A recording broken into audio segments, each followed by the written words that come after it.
मित्रों नमस्कार। मैं आपका दोस्त, आपका मित्र, आपका सखा, आपका सलाहकार स्वागत करते हैं आपके अपने ही चैनल मनी मंत्राज पर। आज उपस्थित हुए हैं बताने के लिए कि एलआईसी ने एजेंटों का कमीशन घटाया, सरेंडर वैल्यू पर नए नियम 1 अक्टूबर से लागू कर दिया। साथ ही एलआईसी ने 30 सितंबर को स्टॉक एक्सचेंज को बताया था कि उसने सरेंडर वैल्यू पर आए नए नियमों के बाद अपनी 32 पॉलिसियों एवं राइडर में बदलाव किए हैं। तो दोस्तों, ये सभी के सभी बदलाव प्रत्यक्ष या अप्रत्यक्ष रूप से एलआईसी अभिकर्ता के पॉकेट के ऊपर हमला करने का एक सुनियोजित तरीका है।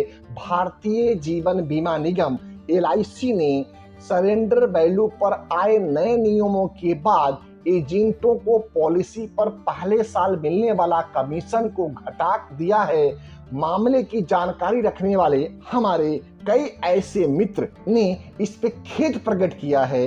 अगर एलआईसी की बीमा नवीकरण यानी कि रिन्यूअल के प्रीमियम पर कमीशन थोड़ा बढ़ाया गया है, लेकिन उसके बावजूद भी ओवरऑल कमीशन के ऊपर एलआईसी अभिकर्ता को कमीशन कम मिल रहा है। एलआईसी की सावधि बीमा यानी कि टर्म इंश्योरेंस पॉलिसियों के लिए न्यूनतम बीमा राशि 1 लाख रुपए से बढ़ा करके 2 लाख रुपए कर दी गई है।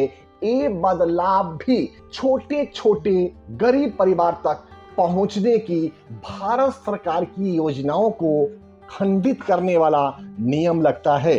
पहले जहां 1 लाख रुपए की बीमा राशि आम जन तक आसानी से पहुंचाई जा सकती थी, अब उसको भारतीय जीवन बीमा निगम ने 2 लाख रुपए कर दिया है, जिससे कि हर व्यक्ति को बीमा मिल पाना असंभव हो जाएगा। ये सभी बदलाव 1 अक्टूबर 2024 से लागू हो गए हैं।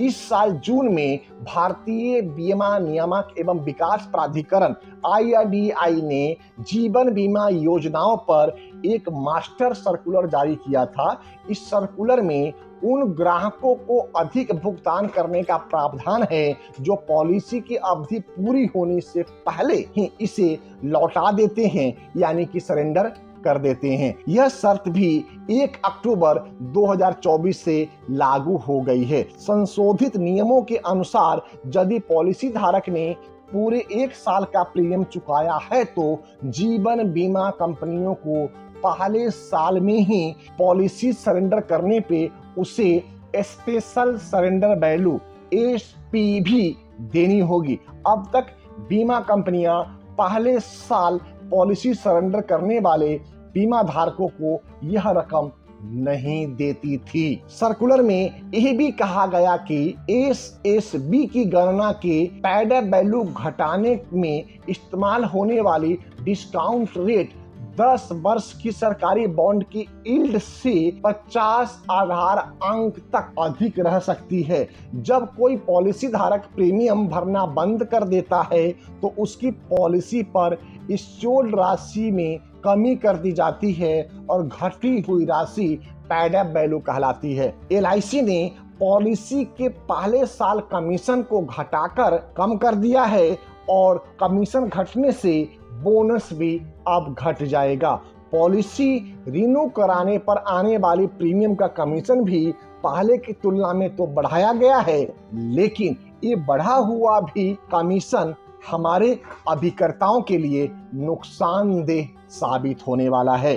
जीवन बीमा उद्योग के हमारे कई मित्रों ने जो इस पे विशेषज्ञता हासिल रखते हैं, नए नियम लागू होने पर कमाई में लगने वाली चोट की भरपाई के लिए बीमा कंपनियों वितरकों को दिए जाने वाली रकम या आंतरिक प्रतिफल दर IRR बढ़ा देगी। एलआईसी ने कमीशन घटा दिया है, जिसके बाद एजेंटों को $1 मिलियन राउंड टेबल के लिए अधिक मेहनत करनी होगी। इसका हिस्सा बनने के लिए एजेंट को पहले साल 8 लाख रुपए कमीशन जुटाना होगा। कमीशन घटाए जाने के बाद अब उन्हें अधिक पॉलिसी बेचनी होगी और इंसेंटिव भी कम हो सकता है या हो चुका है। ये भी एक चिंताजनक विषय है। अगर हम परसेंटेज में बात करें तो लगभग 8 से 9% प्रीमियम एलआईसी ने अपने ग्राहकों के बेसिक प्रीमियम के ऊपर बढ़ा दिया है, लेकिन उस अनुपात में